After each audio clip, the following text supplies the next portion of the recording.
Hi, I'm Mark Gaylor. I'm a Sony Imaging Ambassador, and I'd like to take a look at Sony's FE 35mm f1.4 G Master Prime.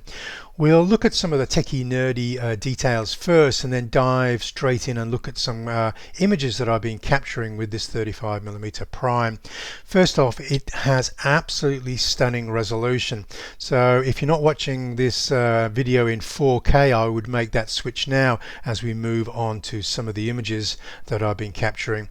The lens is both compact and light at just 524 grams or 18.5 ounces.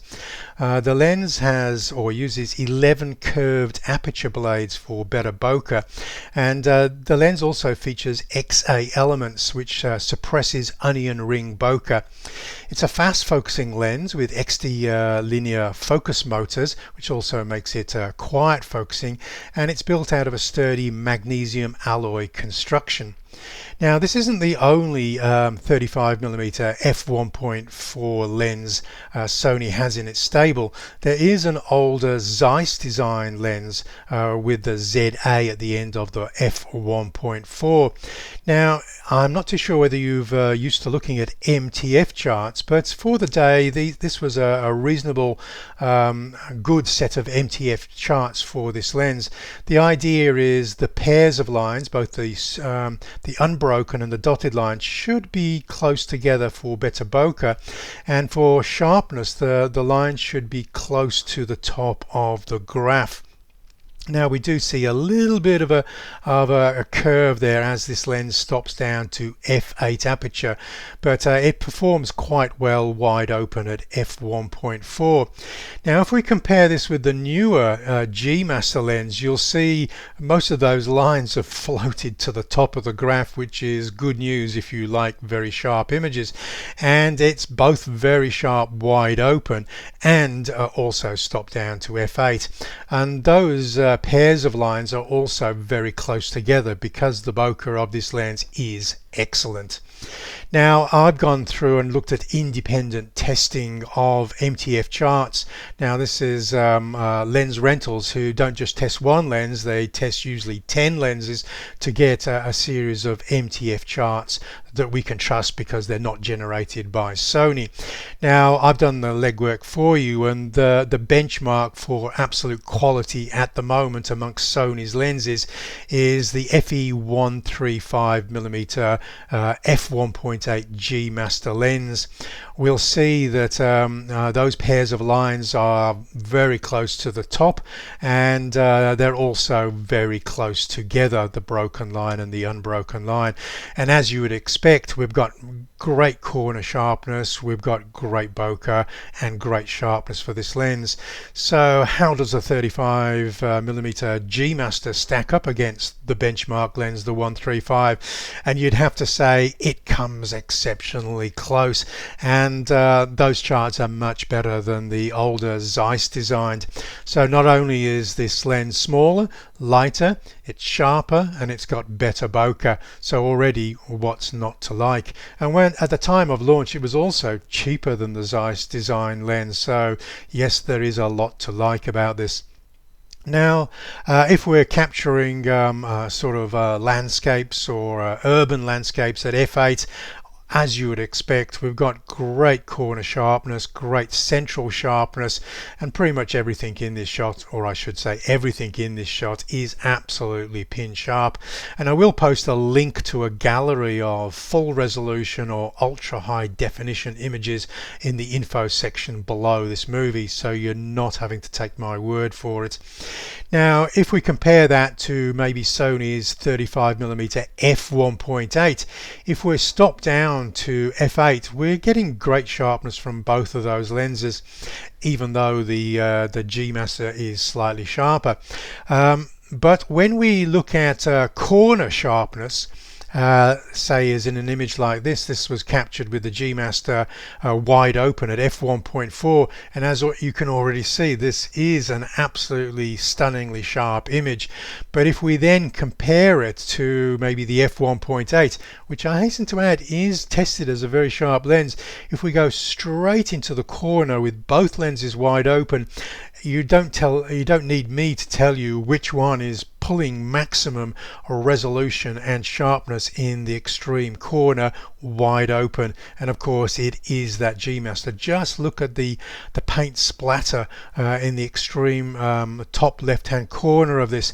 Now it is a little bit soft on that f1.8, so if sharpness is your thing, okay, and it is my thing, then the G Master is not going to disappoint. Now for most landscapes, of course, we will stop that lens down. Already at f4, f5 we're getting overall sharpness and we're getting depth of field that you would probably require for these urban and natural landscapes where you've got some foreground information. But of course with an f1.4 aperture we can also isolate foreground detail from the background, as I'm doing in this creative shot. So we are getting flexibility of choice over the creative decisions we can make when we've got an ultra wide aperture lens. Now you might have the 35mm focal length on a zoom lens, maybe your 24-70, but you're not going to be able to get this figure ground separation if you're shooting at f2.8 or f4 on your zoom lens, and also the sharpness won't be able to match either. Now, one of the other great things about owning a prime with an ultra wide aperture is you can start even before the first light of day. This was at a dawn ceremony that I attended. Yes, I'm shooting at ISO 5000, but I'm shooting wide open, so there's not many alternatives if you're trying to avoid using flash in this situation, except to use an ultra wide aperture lens. And again, if you're viewing this movie in 4K, you'll see the detail is absolutely stunning, wide open, even at the high ISO value of 4000 in this instance. Now when I stop this lens down to f16, we are going to get those sun stars that a lot of people like, whether it be from the sun or from electric lights.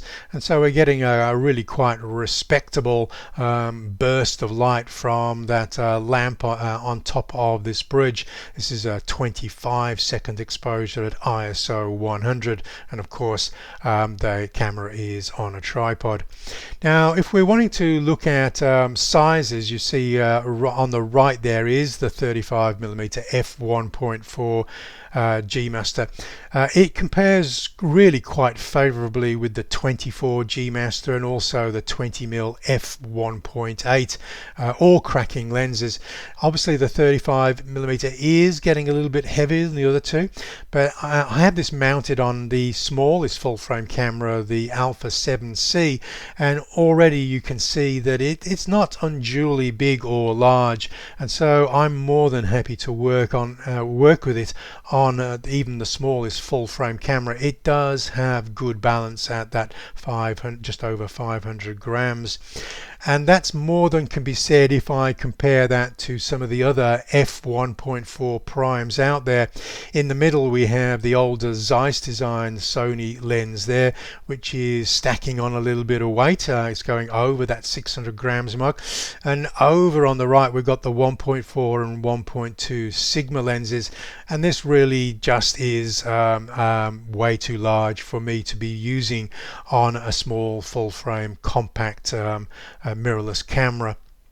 Now if I again go into charts and compare some of these specs via DP Review, you'll see the lens in the center, which is the 1.4 G Master, is definitely ticking all of the boxes. It's light, it's small, it's got a good construction from magnesium alloy, and it is weather sealed. Now there is the Sigma f2 lens, which is also made out of magnesium alloy, good construction, sharp, but it does have an f2 aperture, not a 1.4. We get even lighter moving to the left, choosing the Sony 1.8 if you need a really light lens.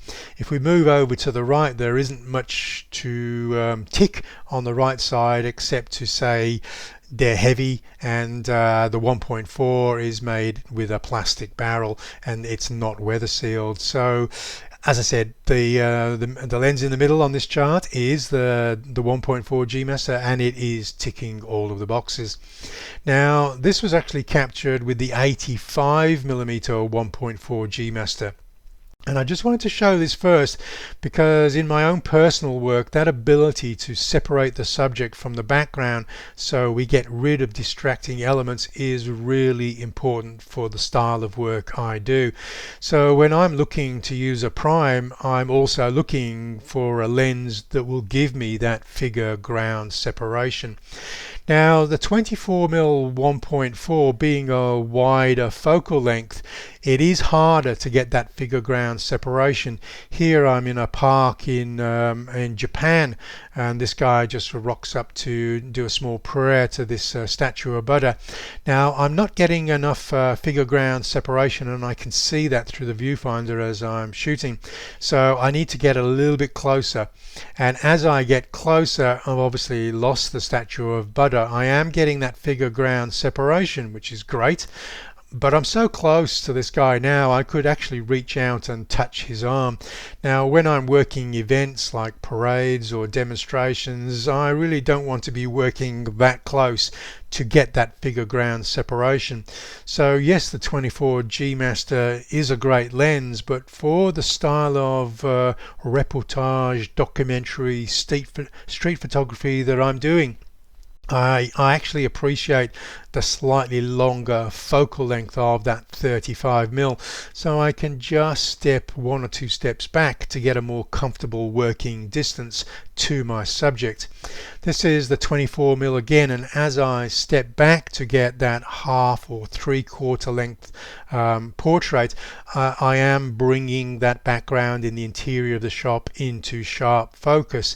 And again, we might notice somebody in the interior of the shop that now could be a distracting element for this image to be truly successful.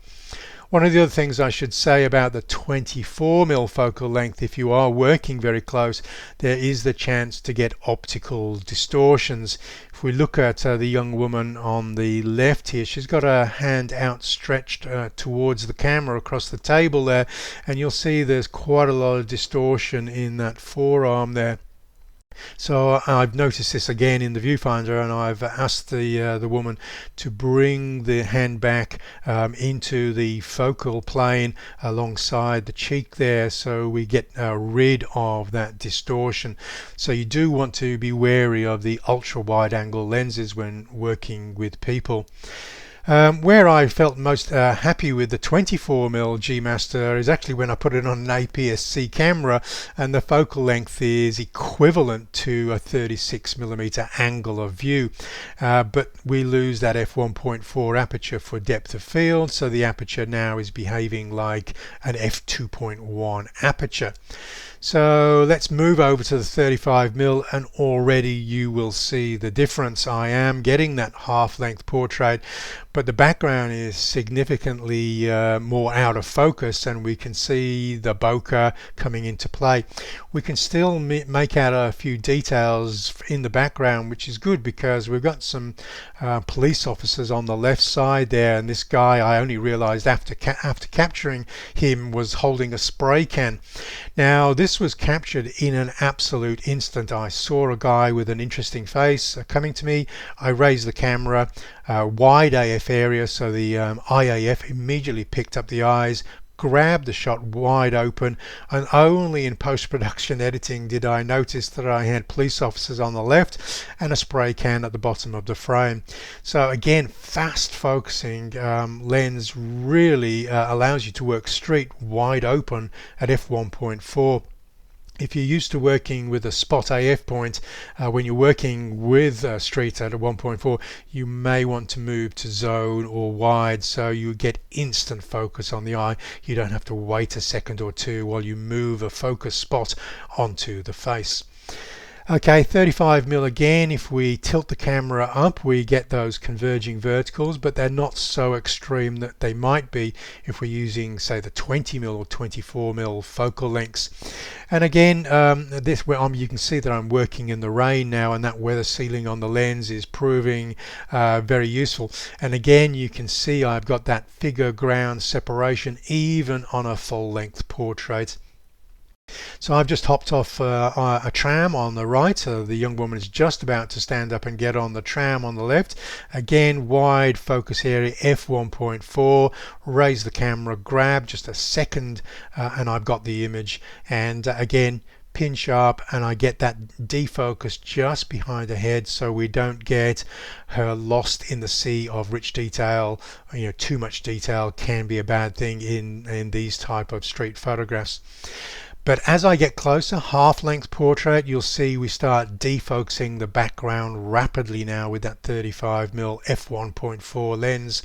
And as I work demonstration in the street, again, we get a slightly steeper perspective than, say, a 50mm focal length, which leads to more drama, but we do get that fall off. There's no doubt which officer I want you to look at in this image, and that is the benefits of working with shallow depth of field. You will direct the viewer's attention to exactly the point that you want them to look at in this image. Getting even closer now, you can really see the bokeh coming in as we get sort of a head and shoulders portrait. Now we're on the steps of Parliament, the other figures don't become distracting, and we get a beautiful portrait with that 35mm. And this is where I came in with the 85mm. If I do go in tight for a head and shoulders, that 1.4 aperture is essential on a 35mm. Maybe not so much on the 85mm focal length. You might be able to get away with an f4 aperture and get that shallow depth of field, but 35, really, that's why the 1.4, 1.8 apertures are really important at this focal length. Beautiful portrait. You see it's still raining. It's raining most of my test period, and the lens didn't miss a beat here. Get a nice cheeky smile from a former mayor of my suburb here, and again, really nice portrait capability coming in from this lens.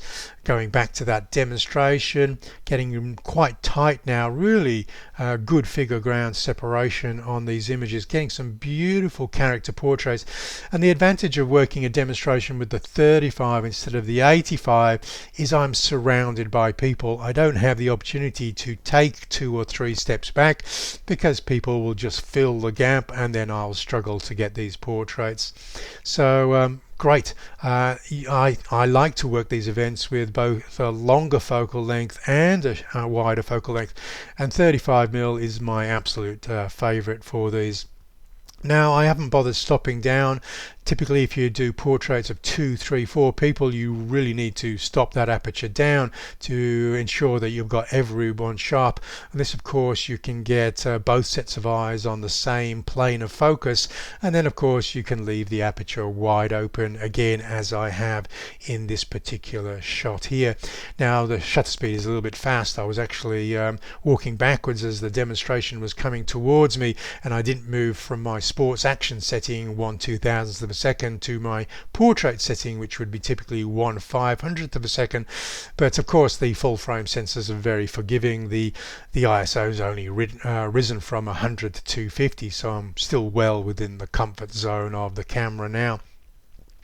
Now we're looking at sort of the style that I'm working with here. I'm getting in for a tight head and shoulder of this street person I spent 10-15 minutes chatting to work out her story and the dog's name, which is Honey, and if there's any prospects of her getting off the street, and does she need any food for the dog, you know, that sort of general chat to make her feel comfortable in front of the camera. And then she's more than willing to cooperate in her having her portrait taken now. We're on a first name basis. And then I back out to get a couple of portraits of her with a dog, and you can see that beautiful figure ground separation between the dog's head, Honey, and her with her sign asking for any help from passers-by. Now the great thing about this is I can't put the background further away from her, so again the 1.4 aperture comes into its own. Just put a slight angle so that I'm not square onto the wall, and you can see the wall falls off in focus really quite rapidly using that 1.4 aperture there. And if we take a closer look at her eyes, it's really got that 135 G Master pin sharp. You can just see the eyelashes on the eye on the left absolutely razor sharp, and the beautiful detail in her beautiful blue eye there. So again, another a street artist, this time outside Flinders Street Station in my home city of Melbourne. Again, I'm using that slight angle to the wall to get that defocus, so we get that beautiful head and shoulders portrait. I've managed to include the painting in the right, so there's no mystery as to why he's got yellow and black on his face, because his painting is yellow and black. And then again, if we go in really close, we can see again we got that beautiful leading eye sharpness. Now if you did want both eyes sharp, you would of course have to stop down a couple of stops, but I prefer just to get one of the eyes sharp and defocus the background in this style of photography. Of course, we look at some other attributes of that lens. The weather sealing is really important to me, working on the street in all weathers, and you'll see that in this diagram here Sony have not cut any corners on the focus hold button, which we can program to a custom key on the Sony cameras, and we got good weather sealing across from front to back of that lens. Other features of the lens is those XD linear focus motors, so this lens is more than likely to keep up with the Alpha 1 camera shooting 50 megapixels at 30 frames per second. I just wanted to show you how quickly this lens can pick up a speeding subject here. Again, I just raise the camera in an instant and grab this. The reason that the foreground is quite underexposed is I'm protecting the highlight values, because what I intend to do in post is to lift the shadows and bring down the highlights. But what you can see with that 1/2000th of a second and the very fast focus tracking capability of this lens is that bicycle is going to be pin sharp. There was no mystery there as I drag the shadow slider to the right. Okay, so that concludes my 35mm f1.4 G Master. If you've liked this, just give me a thumbs up, subscribe if you haven't already done so. Head over to my website. I have a huge amount of learning resources, ebooks for most Sony cameras, which are free to download, and then if they change your life, just make a small donation to thank me for the effort and time I put into making those. So I'll catch you online next time. I'm Mark Ayler, Sony Imaging Ambassador.